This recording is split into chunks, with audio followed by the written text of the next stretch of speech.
The scandal erupted when whistleblowers bravely came forward and proved the VA was lying about how long patients were waiting, and in some cases dying while waiting for care. Director Hellman, can you talk to us? There were major shakeups. Can you please talk to us, Director? Billions spent. I want more. And now, much improved wait times reported by the VA. That sounds good, but Deborah Draper, with the U.S. government's own accountability office, has heard it all before. The numbers that they're reporting, based on their work, they're not reliable numbers. Period. Period.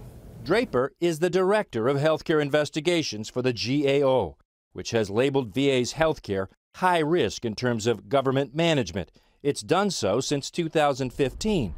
Draper says even today, the VA's wait time data is simply not to be believed. They're longer. Oh yes, in almost every case we find that the actual wait times are actually longer than what the VA is reporting.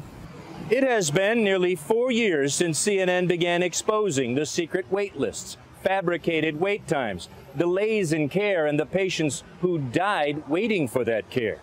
It's been 3 years since Congress approved $16 billion in additional funding so the VA could fix those problems. In fact, since 2009, the VA's budget has nearly doubled.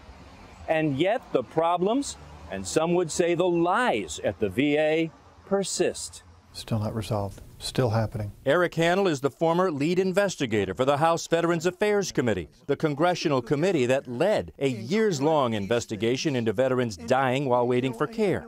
Yes, he says, then as now, the VA is not telling the truth about wait times. None of it. The Office of the Inspector General says the same thing. It was that way in 2014 when you reported on the wait time scandal. It is that way in 2017.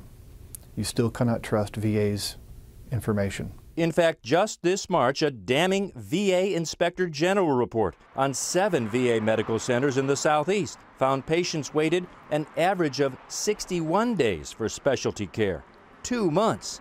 And the report found many patients in specialty care services experienced long wait times, which were not accurately reflected in VA's calculated wait times. In other words, the wait times were being manipulated. Just one of multiple examples, a mental health patient seeking care. The VA's official electronic scheduling system showed a 0-day wait time when the veteran actually waited 120 days. The VA Inspector General determined staff inappropriately discontinued or canceled an estimated 4,600 appointments. What is it like to make a medical appointment at the VA? Hi, Joe. I need to make some appointments for my Tracy husband. Rodriguez invited us to find out. Her husband served 3 tours in Iraq and Afghanistan. He relies on the VA for health care. April 24th, she sat down at a kitchen table and let us listen while she tried to make 3 medical appointments. I think they have one person answering the phone over there or something. The phone call itself took more than half an hour. He needs to see urology as soon as you got. Yeah, definitely sooner than July or June. The wait for urology, 2 months. Surprisingly, an appointment for primary care could happen in just weeks. But when she tries to get an appointment for an eye doctor, a specialty clinic, Are they saying September? Yeah. 5 months. About normal, she says, for her. 1 out of 3 is not bad. Allison, is so frustrating for these people. The VA did not respond to our questions about the reliability of its data. Instead, they sent more data to us, trying to tell us that 22% of veterans are seen on a same-day basis, they said, but they do acknowledge the wait times are a continuing problem.